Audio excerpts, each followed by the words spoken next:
Hi friends, welcome to my channel. నేను మీ శ్రీదేవి. ఈరోజు మనం చూడబోయే రెసిపీ తాటిగారెలు. తాటికాయల సీజన్ వచ్చేసింది కదా, ఇప్పుడు మార్కెట్లో కూడా ఇవి అమ్మేస్తున్నారండి. మరి ఎంతో టేస్టీగా ఉండే ఈ తాటిగారెల్ని సింపుల్గా ఎలా తయారు చేయాలో చూసేద్దామా? దీనికోసం ముందుగా 3 పెద్ద తాటికాయల నుంచి గుజ్జును తీసుకోవాలి. తర్వాత రుచికి తగ్గట్టుగా బెల్లాన్ని వేసుకోవాలి. బెల్లం మరీ ఎక్కువగా వేసుకుంటే తాటిగారెలు గట్టిగా వస్తాయి, అందుకని చూసుకుని అడ్జస్ట్ చేసుకోవాలి. బెల్లం ఇలా పూర్తిగా కరిగిన తర్వాత మాత్రమే కొద్ది కొద్దిగా వరిపిండిని యాడ్ చేసుకుంటూ కలుపుకోవాలి. తాటికాయల నుంచి సింపుల్గా గుజ్జును ఎలా తీయాలో, దాన్ని పాడైపోకుండా సంవత్సరం పాటు ఎలా నిల్వ చేసుకోవాలో ఇంకొక వీడియోలో చేసి చూపిస్తాను. ఈ తాటి గుజ్జును నేను లాస్ట్ ఇయర్ తీసి స్టోర్ చేశాను.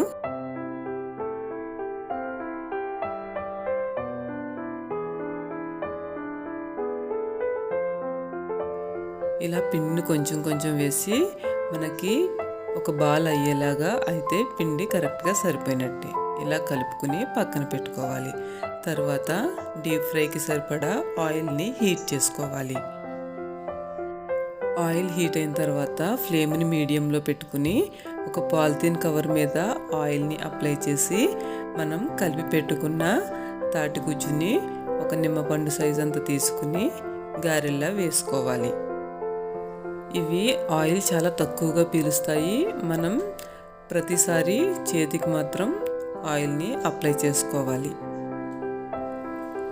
ఇలా మనకి కావలసిన సైజులో గారెల్లా వేసుకుని 2 వైపులా గోల్డ్ కలర్ వచ్చే వరకు మీడియం ఫ్లేమ్లో పెట్టుకుని మాత్రమే వేయించుకోవాలి. ఇలా 2 వైపులా గోల్డ్ కలర్లో వేగిన తర్వాత వీటిని తీసి పక్కన పెట్టుకోవాలి. ఇలా వేయించుకున్న గారెలు బయట ఉంచుకుంటే 4-5 రోజుల పాటు నిల్వ ఉంటాయి.